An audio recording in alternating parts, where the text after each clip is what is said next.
Hey friends, welcome to the very first episode of our AI series. I'm super pumped that you are here today because we are not just talking about AI, we are actually building the foundation for it. Think of this just as setting up your personal AI lab. Before we can build cool stuff like chatbots or prediction models, we need the right tools and clean, safe workspace. So today we are going to install Miniconda, create a clean AI environment, add the key AI libraries, and launch Jupyter Notebook with a fun little test. By the end, you'll have your system ready to build real AI projects. Sounds good? Let's get started. Now let's dive into actual walkthrough. First thing first, let's install Miniconda.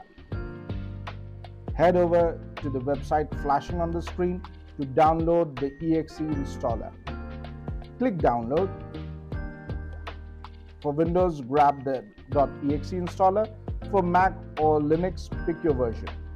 Run the file, accept the license, done. Easy peasy. Now the question comes, okay, but why Miniconda? Here's the deal. It's super lightweight, just 50 MB. Compare that to Anaconda, which is a 3 to 4 GB chunkier. It gives us isolated environments, meaning every project gets its own little sandbox, no conflicts, and it makes handling tricky AI libraries like TensorFlow and PyTorch way less painful. Now sure, there are alternatives. Anaconda is heavy, Venv is too basic, Docker, great for professionals, but overkill if you're just learning. And PyEnv or Poetry, awesome for apps, but not AI friendly. That's why Miniconda is the sweet spot, light, flexible, and reliable. Once installed, we have to check if it's working. So click on finish, you get a prompt, go to start, okay, and then use Anaconda prompt. The moment you get into the prompt, you have to check if the versions have been installed properly. So just type conda version and you'll get a proper version of the conda which has been installed, which is 25.7.0. Then type conda Python version and then you'll get your Python version 3.13.5. That's it. Now that we have installed Conda and Python, fun part begins. Let's make our clean AI lab. Run the prompt which is flashing on the screen. And why do we do this? Because mixing projects in one environment is chaos. This gives us no conflicts, a safe base Python, reproducibility, we can share setups, and flexibility. You can run different Python versions. We use Python 3.11 because it's rock solid and fully supported by AI libraries. Newer versions like 3.13 still break things. Now you might hit a snag the first time, an error that shows term of service not accepted. Don't panic, it's normal. Anaconda wants you to accept term of services. Now that we have seen that there is a rejection of term of services, so what we are going to do is we are going to fire 3 commands. The commands are flashing on the screen. Once we fire these 3 commands, that is acceptance of term of services, it's done. Once it's done, we have to recreate the environment. So we'll refire those same command of creating the AI_environment command. Once we have done that, it will start initiating all those packages. It will download all the packages, extract all the packages, and install it. So we just have to sit and relax, downloading and extracting packages. Once done, we have to activate this. So you have this conda activate AI_environment. We have to fire that command. The moment we fire that command, our prompt changes.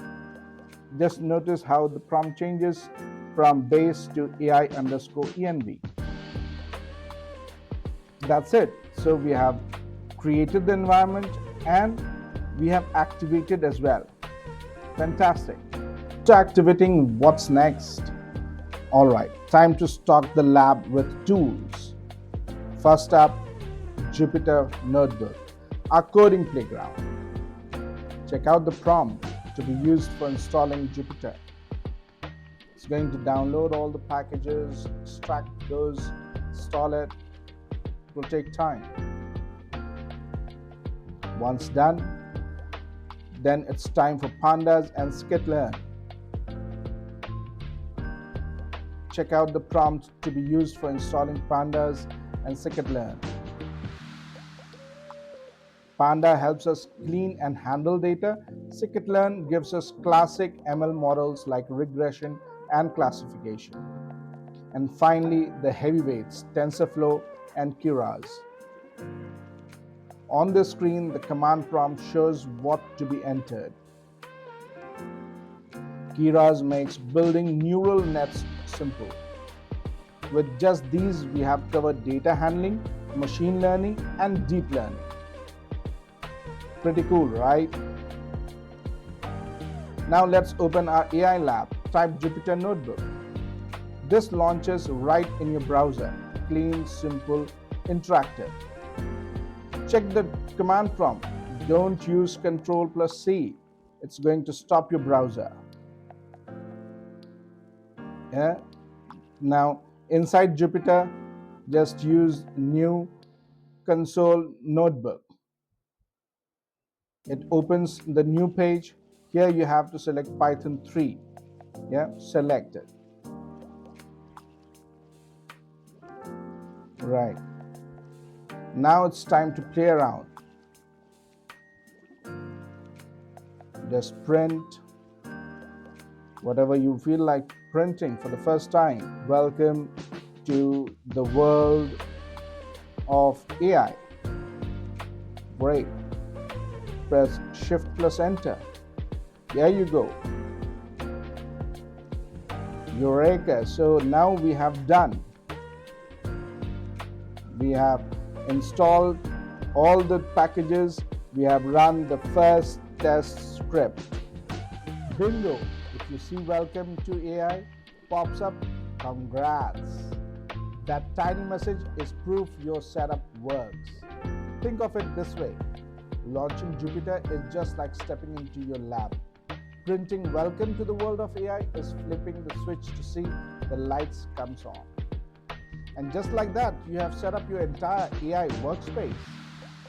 You have got Miniconda installed, a clean environment created, libraries ready to roll, and Jupyter up and running. Welcome to the world of AI might look simple, but it's the exact same first step every AI researcher takes. From here, the sky is the limit. Next episode, we are diving into machine learning basics. Supervised learning with Scikit-learn will build our first real model. So don't miss it. That's where the magic really begins. If this helped you, give it a like, subscribe, thumbs up, and share it with your friend who starts the AI journey. This is just the beginning. See you in the episode 2. Bye for now.